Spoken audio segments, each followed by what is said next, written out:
Chapter 1.7 The Murder and Delivery of Keila Eisenstein. Keila examined her non-functional clone. It was a dark and surreal experience, like watching a real-life wax doll of herself. Of course, the clone was not more alive than the wax doll, and it never would be.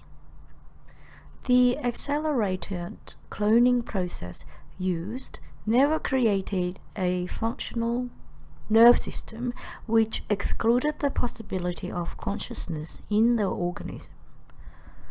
Keila was fascinated by the clone, and she had never seen a human created this way, although she was fully aware of the possibility to do it. Accelerated cloning was the primary way of producing meat in the 29th century on all other planets except for Earth. On Mars, there were limited possibilities for grazing large herds of animals, and accelerated cloning was the best way to solve the food shortage. On the downside, the accelerated cloning process left the food foul-tasting, which is why people on Earth still farmed their food with real animals. Metatron stepped into the room. He glanced at the clone and then looked at Keila. She noticed it and spoke. Keila said, "Hey, Matt, what are you looking at?" Metatron looked at the artificial body and said, "She looked like a spitting image of you." "Ready for the last step of the plan?" Keila said. "Yes." Metatron said, "Okay, here is your pistol. You do the honor." Metatron passed the pistol to Keila and turned a switch, which sent an electric current to the heart of the clone to simulate a beating heart.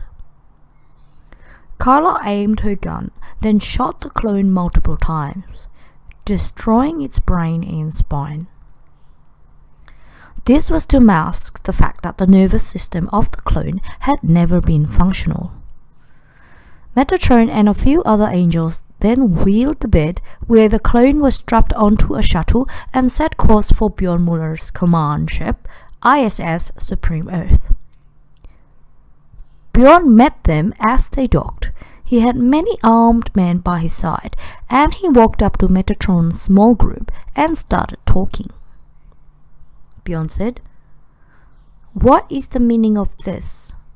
You are supposed to bring Keila Eisenstein, and I cannot see her." Metatron said, "Look in the body bag." Bjorn said, "What have you done? Why did you kill her?" "I didn't ask you to bring her dead. I want her alive. And from the damages, it seems that she is permanently dead beyond resurrection." "I told you to bring her. I didn't ask you to kill her. We need her alive for intelligence gathering and a public execution." Metatron said, "The crazy bitch made a run for it, and we had to put her down and make sure she stayed down. We promised to bring her, and we did. We uphold our part of the deal." Bjorn said, "You idiots! I should arrest you."